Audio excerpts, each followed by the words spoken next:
Hello and welcome to the 5-minute PYQ series for UGC NET June 2025. Here we will be discussing key previous year questions along with clear explanations to help strengthen your understanding and boost your preparation. Let's begin. Here is the first question. A teacher assigns a video lecture for students to watch at home. The next day in class, she encourages students in hands-on experiments. What teaching approach is this?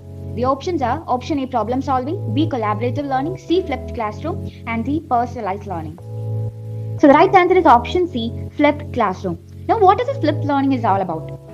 Flipped learning is a methodology that helps teachers to prioritize active learning during class time by assigning students lecture materials and presentations to be viewed at home or outside of the class. Why is it called flip? Because it flips the traditional model, that is, lectures happens outside the classroom and practice happens in a class. Now let's understand the other options. Collaborative learning. Collaborative learning, which is merely group learning, an approach where students work in groups to discuss ideas, complete tasks, and learn from one another through shared experiences. Personalized learning, which is basically learner-centered approach, an instructional approach that tailors learning experiences, pace, and content to each student needs, skills, and interests. Problem solving, which is related to critical thinking. Problem solving is a method that develops critical thinking by having students tackle real-world or complex problems, often with minimal direct instruction.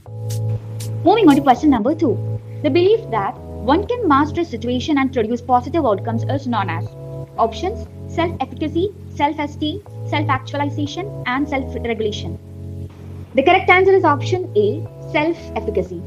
What is self-efficacy? Well, in simple words, it's the belief you have in your own ability. It's that inner confidence that tells you, yes, I can do this.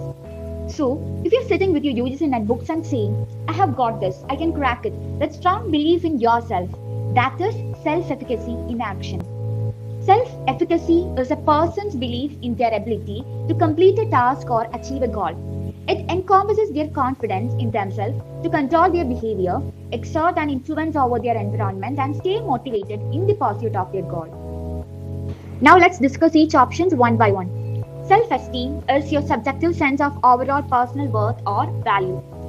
Self-actualization, which is the realization of a person's full potential.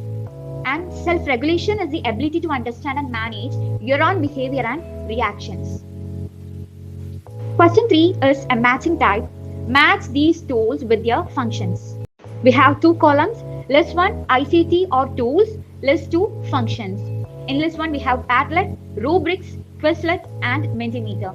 And the functions: criteria-based assessment and feedback, collaborative digital bulletin board, real-time audience response and polling, interactive flashcards, and study sets. So we'll look upon the concepts first. Number 1 is Padlet. Think of this as a digital pinboard where students and teachers can post ideas, images, videos, and links. It's great for collaboration, so it's a collaborative digital bulletin board. Padlet is a web-based tool that allows teachers and students to create and organize posts on a virtual bulletin board. The posts can include text, images, videos, audios, or links. The next one is rubrics. Rubrics are basically scoring guides that teachers use. Rubrics are a set of criteria or guidelines used to assess and evaluate student performance, assignments, projects, or other academic work. They typically outline expectations and standards for a particular task or assignment, breaking it down into specific components or criteria. Then the Mentimeter, which is an amazing tool for live classes and webinars. Mentimeter is an online presentation building tool that facilitates audience engagement. The tool allows presenters to include polls, multiple choice and open-ended questions, quizzes, and scales that audience members can interact with live.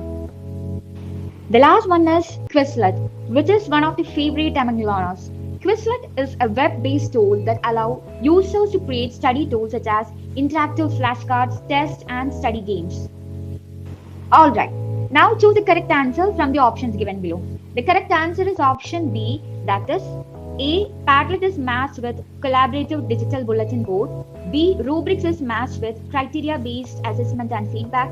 C. Quizlet is matched with interactive flashcards and study sets. And D. Mentimeter is matched with real-time audience response and polling. Now, let's look at question number 4. A teacher is looking for an LMS that integrates with assessments and track progress. Which tool is the best? Options: option A, Grammarly, B, Turnitin, C, Moodle, and D, Zoom. The right answer is option C, Moodle. As we all know, Moodle is a learning management system that allows course creation, assessment tools, integration, and student progress tracking. Moodle is a full-fledged learning management system. It helps in managing classes, tracking student progress, and much more. The other options given are: number one is Grammarly, which is a writing tool that helps with grammar, spelling, and style, but not a full-fledged LMS. The next option is Turnitin, which is a plagiarism detective tool that can integrate with LMS platforms but not a standalone LMS. The other one is Zoom, which is a video conferencing platform for online meetings and classes but not a comprehensive LMS. And finally, question number 5. Which of the following are strategies of cooperative learning? The options include option A, fishbowl, B, corners, C, team word webbing, and D, round robin brainstorming. First, let us understand the options. First one is fishbowl, which is a collaborative strategy where a small group discusses a topic in the center while the rest of the class observes. It's great for modeling discussions and reflection. The next one is corners. Here, the student physically move to different corners of the room based on your opinions or choices related to a question or scenario. It encourages active engagement and discussion. Team word webbing, which is a visual strategy. Students create a mind map or concept web around a central idea. It helps in organizing thoughts and connecting concepts as a team. Round robin brainstorming. Round robin brainstorming is a technique where team members take turns sharing ideas in a structured sequence. Everyone gets a chance to contribute, which makes the process more inclusive and idea rich. And the right answer is option A. All of the above are the strategies of cooperative learning. And that's for today. If this video helps, like, share, subscribe for more useful content. See you in the next video.